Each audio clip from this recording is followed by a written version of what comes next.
విశాఖ కేంద్రంగా దక్షిణ కోస్తా రైల్వే జోన్ పట్టాలెక్కింది. ఆంధ్రుల దశాబ్దాల స్వప్నాన్ని సాకారం చేస్తూ 18వ అధికారిక రైల్వే జోన్ ఆవిర్భావమైంది.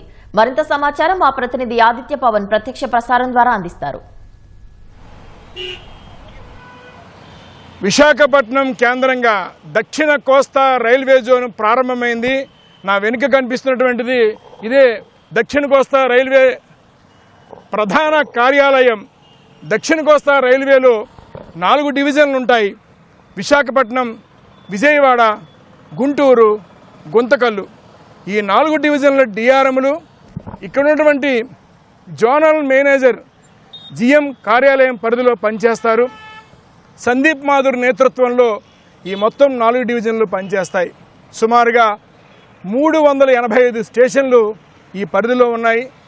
రాష్ట్రం మొత్తం ఆంధ్రప్రదేశ్లో 99% పూర్తిగా దక్షిణ కోస్తా రైల్వేగా ఉంది. అలాగే ప్రస్తుతం 6 పోర్టులు ఉన్నాయి.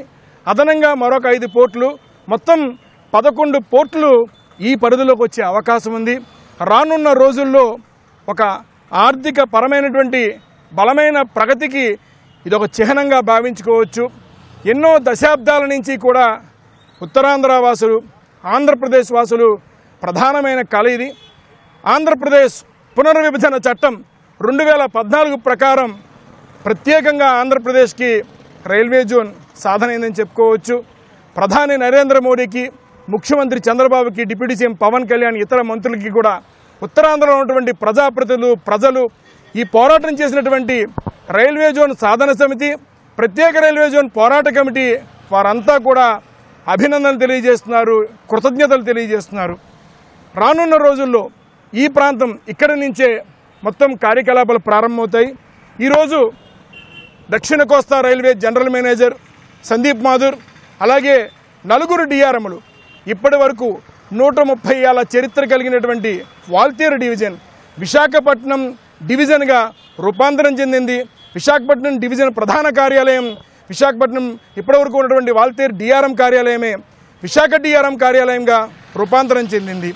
ముఖ్యంగా చూసుకున్నట్టయితే 120 మంది గెజిటెడ్ అధికారులు, సుమారుగా 1100 మంది పైగా నాన్ గెజిటెడ్ అధికారులు, 1300 మంది ఉన్నతాధికారులు, అదే స్థాయిలో సిబ్బంది కూడా ఇక్కడి నుంచి పనిచేస్తారు.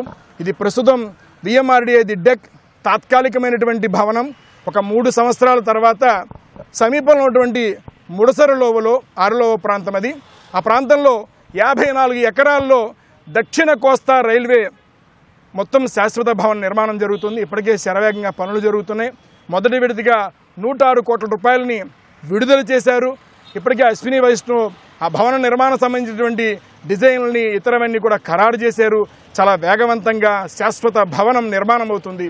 దక్షిణ కోస్తా రైల్వే ఆవిర్భావం ఇటు ఆంధ్రప్రదేశ్లో రైల్వే ప్రగతికి ఒక చిహ్నంగా భావించుకోవచ్చు. ఉత్తరాంధ్ర వాసుల కళ తీరిందని చెప్పుకోవచ్చు.